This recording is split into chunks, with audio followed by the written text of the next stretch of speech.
नगे च सुरेंद्रे च कौशिके पाद संस्पृशि निर्विशेष मनस्काय श्री वीरस्वामिने नमः। आर्हत वाङ्मय में कहा गया है, जहाँ ये तिन्निवणिया मूलम घेतूण निगया एगोत्थ लह इलाहम एगो मूलेन आग ओ एगो मूलम पिहारिता आग ओ तत्थवाणी ओ ववहारे उवमा ऐसा एवं धम्मे बियाण है। आदमी को वर्तमान पर भी ध्यान देना चाहिए और वर्तमान में भविष्य के संदर्भ में भी यथोचित ध्यान देना चाहिए। तीन काल हैं, पास्ट, प्रेजेंट, फ्यूचर। टेंस के तीन प्रकार, past tense, present tense, future tense. यानी अतीत, वर्तमान और भविष्य। इन तीनों में सारा काल समाहित हो जाता है। अतीत में अनंत काल व्यतीत हो गया है, चला गया है, और अनागत में भी अनंत काल पड़ा है, परंतु छोटा, सबसे छोटा वर्तमान होता है। वर्तमान छोटा है, अतीत बहुत विशाल है और भविष्य भी अनंत है। जैसे आकाश अनंत है वैसे समय भी अनंत है। आकाश तो अस्तिकाय है, आकाशास्तिकाय। काल यों अस्तिकाय तो नहीं है, पर अतीत में अनंत काल चला गया है और अनंत काल अभी तक अनागत है, आया नहीं है, भविष्य में है। तो प्रेजेंट जो वर्तमान है वो बहुत ही स्वल्प है, परंतु जो भविष्य है वो कभी वर्तमान भी बनेगा। अतीत है वो भी कभी वर्तमान में रहा है। तो हम वर्तमान को भी ध्यान में रखें और भविष्य के संदर्भ में भी ध्यान दें, चित्त को केंद्रित करें और अतीत से प्रेरणा ली जा सकती है। हमारे लिए परम पूज्य भिक्षु स्वामी एक प्रेरणा के स्रोत हो सकते हैं। वे अतीत के महापुरुष, अतीत के व्यक्तित्व हैं। यों भी कह दें, दसों आचार्य हमारे परम पूजनीय अब अतीत के विषय हैं। तो अतीत से भी प्रेरणा ली जा सकती है। हम सिरियारी में बैठे हैं और ये आचार्य भिक्षु से जुड़ा हुआ स्थान, जहाँ मानो भिक्षुमय वातावरण हो सकता है, तो भिक्षु स्वामी से हम प्रेरणा ले सकते हैं। और वे अतीत के आचार्य तो हैं, परंतु हमारे लिए वे बहुत महत्वपूर्ण हैं। हमारे धर्म संघ के तो आद्य गुरुदेव हैं आद्य आचार्य हैं, आद्य अनुशास्ता हैं, उनका अपना साहित्य है, वाङ्मय है, भिक्षु वाङ्मय, भिक्षु स्वामी का अपना साहित्य है। उनका साहित्य सिद्धांत परक भी है, जिसमें तत्वज्ञान की बातें हैं, और उनका साहित्य आख्यान परक भी है। तो तत्व का अपना महत्व है, आख्यान का भी अपना महत्व होता है।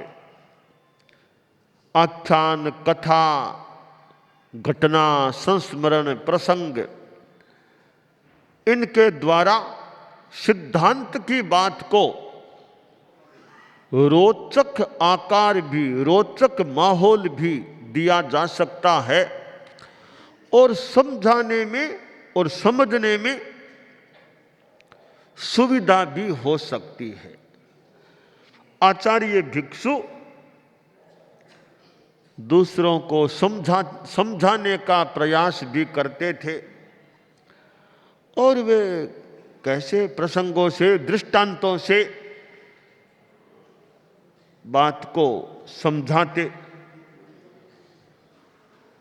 अपने यानी तरीके से बताते। बात किसको किस तरीके से बतानी, यह भी एक कला हो सकती है।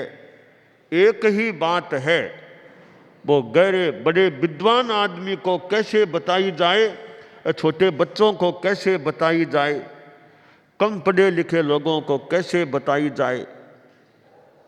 तो जिसके गले जिस तरीके से उतर सके, उस तरीके को काम में लिया जा सकता है। बच्चे को दूध कैसे पिलाया जाए, बड़ा आदमी कैसे पिए, तो मूल दूध जाना चाहिए। जिस तरीके से दूध जा सके पेट में, वो तरीका आदमी काम में ले सकता है। तो आचार्य भिक्षु, जिनका अपना एक तत्वज्ञान है, सिद्धांत है, दान दया की मान्यता है, मिथ्यात्व के करणी के संदर्भ में उनका मंतव्य है, और उनके साहित्य में हमें खंडन की बात भी मिलती है।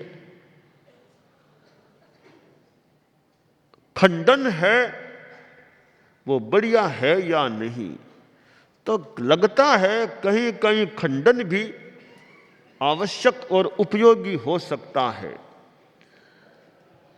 कि गलत का खंडन करो, सही का मंडन करो। कि गलत का खंडन नहीं करेंगे तो वो अमान्य तत्व है, वो दूर कैसे होगा। हाँ, खंडन करने से पहले पूर्व पक्ष को अच्छी तरह जानने का प्रयास करना चाहिए, कि पहले जान ले उनका क्या मंतव्य है, फिर खंडन करने के लायक लगे, औचित्य लगे, तो खंडन किया जा सकता है। तो एक तो आदमी बिना पूर्व पक्ष को जाने ऐसे ही खंडन कर दे, तो वो कई बार न्याय नहीं होता। कि तुमने पूरी बात को जाना ही नहीं, पहले ही विरोध करना शुरू कर दिया। एक आदमी भाषण देता है, भाषण के पहले भाग को नहीं सुना, अगले भाग को नहीं सुना, बीच का थोड़ा सा भाग सुन लिया, खंडन करो। अरे खंडन करो कोई बात नहीं, पर पहले और अगले भाग को भी जान लो, फिर तुमको लगे कि खंडन करने लायक बात है तो तुम्हारी इच्छा, भले खंडन करो, पर खंडन करो पूर्व पक्ष को जानने के बाद। एक आदमी गहराई में गए बिना ही कुछ भी खंडन कर दे, कुछ भी बोल दे, उसका महत्व नहीं है।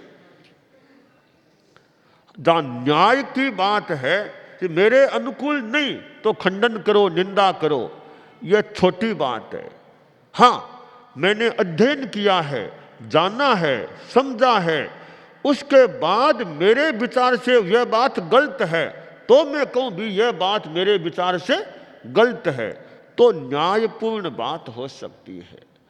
अपने पक्ष का आग्रह रखते हुए मात्र दूसरों का खंडन करना यह उत्तम बात नहीं होती।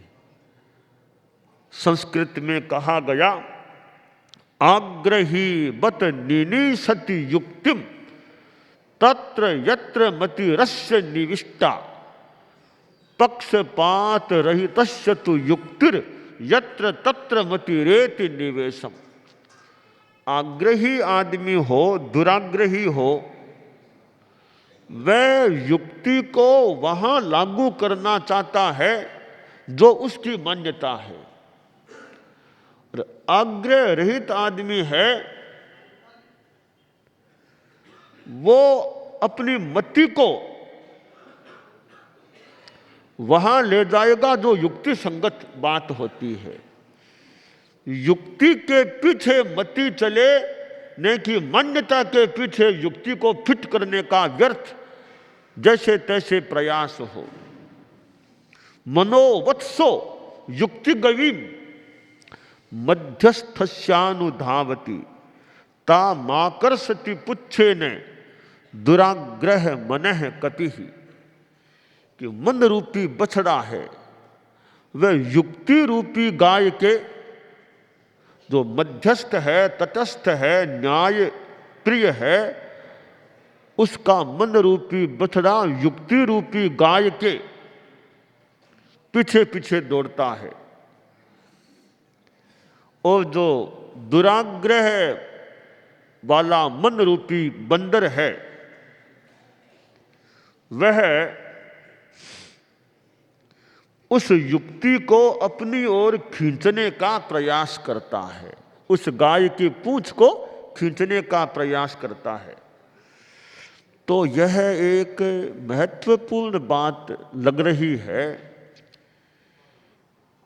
कि आदमी न्याय संगत बात पर ध्यान दे कि न्याय संगत क्या है, मेरी क्या मान्यता है, बस मेरी मान्यता में तो उसी का मंडन करूंगा, ये एक चिंतन है। परंतु तटस्थ आदमी की भी न्याय संगत क्या है, मेरी मान्यता तुम्हारी मान्यता अलग बात है, न्याय संगत कौन सी है, हम उस पर ध्यान दें, तो वो एक बड़प्पन की महानता की बात है।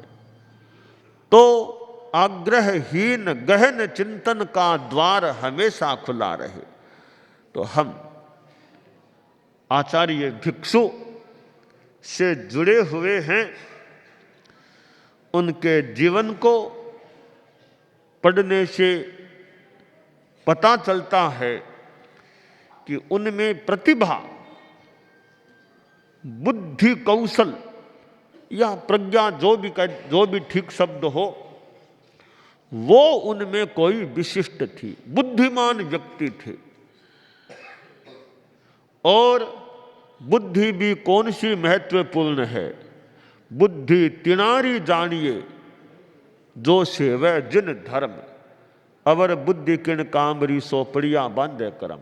वो बुद्धि सराहने लायक है तो जिन धर्म का आसेवन करे, वह बुद्धि किस काम की जो पड़ी पड़ी पाप कर्मों का बंधन करा दे। क्योंकि बुद्धि से आदमी खराब चिंतन मंथन करे तो कर्मों का बंधन हो सकता है, पाप कर्मों का बंध हो सकता है। तो आचार्य भिक्षु में बुद्धि भी प्रतीत होती है और उनमें श्रद्धा, वीर वचन, वीर वाणी, जो भी कह दे, एक श्रद्धा आस्था का भाव भी, और साथ में उनका आचार पक्ष भी। तो जहां बुद्धि, सम्यक आस्था और सम्यक आचार हो, जिस व्यक्ति के जीवन में, वह कोई भी व्यक्ति हो, भले किसी भी संप्रदाय का हो, किसी भी देश का हो, जहां सम्यक बुद्धि है, सम्यक दर्शन है और सम्यक आचार है, वो व्यक्ति अपने आप में विशिष्ट है, साधुत्व की भूमिका में है, तो वह वंदनीय होता है। तो यह यथार्थ का आकाश है, उसमें उड़ान भरनी है, तो यथार्थ के प्रति श्रद्धा होनी चाहिए, अनाग्रह होना चाहिए, तत्वबोध का पराक्रम भी हो, तो यथार्थ के आकाश में उड़ान भरी जा सकती है। यथार्थ के प्रति श्रद्धा नहीं, श्रद्धा तो अपनी बात के प्रति है, तो यह उत्तमता में थोड़ा अंतर। मेरी बात चूंकि मैं सही लगती है मुझे, तो मैं अपनी बात को बताऊं, श्रद्धा भी रखूं। वो मुझे नहीं लगती है, दूसरी बात सही लगती है, तो अपनी बात को सही रूप में पेश करने से पहले मुझे सोचना चाहिए, आदमी को सोचना चाहिए कि मेरी आत्मा साक्षी नहीं दे रही है, फिर मैं अपनी मान्यता, अपनी बात को सही के रूप में प्रस्तुत करने का प्रयास क्यों करता हूं, किस आधार पर करता हूं। तो यह यथार्थ का जो आकाश है वो बहुत ऊंचा है, उसमें जो उड़ान भरते हैं वे कई महान व्यक्ति वास्तव में बन सकते हैं। तो यह न्याय शास्त्र है। न्यायालय भी होता है, जैसे न्याय शास्त्र है तो न्यायालय है, तो न्यायालय भी एक यथार्थ का स्थान होना चाहिए। सिद्धांततः न्यायालय भी यथार्थ का स्थान है, न्याय हो, अन्याय नहीं। ये कौन आदमी है यह महत्व की बात नहीं, कोई मंत्री है कि संतरी है कि तंत्री है, कौन है। न्याय की बात है तो भले मंत्री हो या कोई हो, सब एक समान है न्याय के क्षेत्र में। तो कि मंत्री है तो इसके लिए तो कुछ भी झूठी साची सब ठीक कर दिया जाए, मंत्री है तो अपनी जगह पर है।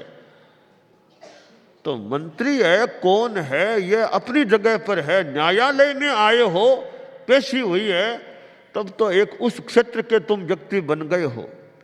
तो न्यायालय में न्याय होता है।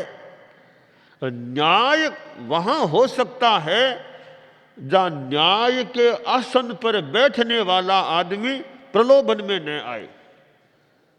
न्याय के आसन पर बैठने वाला आदमी भयभीत न हो।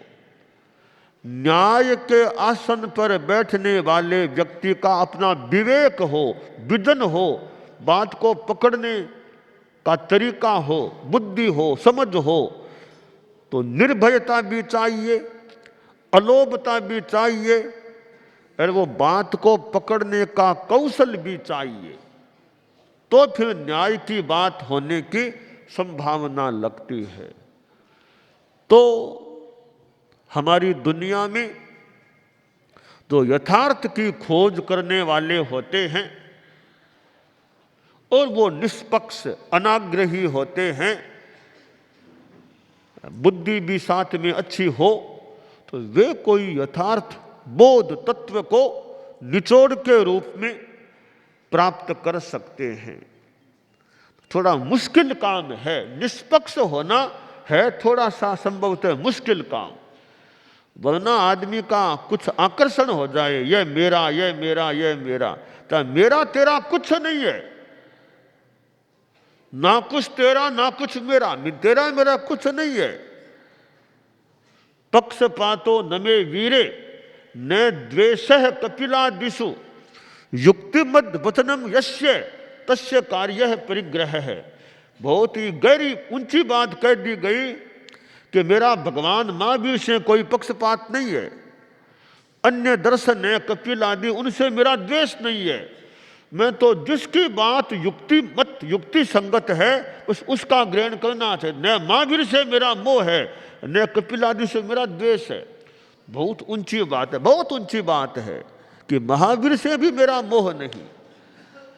अब आचार्य भिक्षु के ग्रंथों को देखें, अब समीक्षा समीक्षा न भी करें तो जो है कि पक्षपातो न में वीरे, तो उन्होंने तो भगवान महावीर को भी चुका कह दिया, भगवान महावीर को भी चुका कह दिया। 6 लेस्या हुंती जद वीर में, हुंता 8 कर्म, छदमस्त चूका तीन समय, मूर्ख थापे धर्म।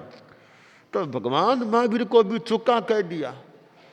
भगवान महावीर को चुका कहने में कोई मजा थोड़ा ही आना है कि महावीर को चुका कह दिया, ये कि मजा लेने की बात थोड़ी है। आचार्य भिक्षु ने मान लो भगवान महावीर को चुका कहा, या हम भी कोई मान लो कभी ठीक लगे कह दें, तो भगवान महावीर जैसे परम पुरुष को चुका कहने से कोई आनंद लेने की बात थोड़ी है। परंतु सिद्धांत को सिद्ध करना हो कि भगवान महावीर को चुका कहा गया, तो जो सिद्धांत था उस सिद्धांत को साबित करने के लिए, सही साबित करने के लिए मानो मजबूरी में महावीर को भी चुका कहना पड़ जाए तो पड़ जाए। बाकी महावीर को चुका कहने के हम प्रयास भी क्यों करें। तो जहाँ वो यथार्थ की बात लगे वास्तव में, तो अनुकंपा के संदर्भ में आचार्य भिक्षु का जो अपना निश्चय में तो केवल ही जाने, जो उनका अपना मंतव्य था उसके संदर्भ में लगता है उन्होंने भगवान महावीर को भी चुका कह दिया था। तो सारांश की बात यह है कि हम अगर हमारे में वो इतना बुद्धि का योग हो, अनाग्रह आ जाए, निष्पक्षता आ जाए, न्याय के प्रति भक्ति जाग जाए कि तेरा मेरा कुछ नहीं, जो न्यायपूर्ण है वो मेरा है, और तत्व बोध का प्रयास हो, तो यथार्थ के आकाश में उड़ान भरी जा सकती है और कुछ पाया जा सकता है। तो हम यथार्थ के धरातल पर गति करने का, आगे बढ़ने का, उड़ान भरने का, आकाश यथार्थ के आकाश में उड़ने का, मैदान में दौड़ने का जितना संभव हो सके प्रयास करते रहें, यह काम्य है।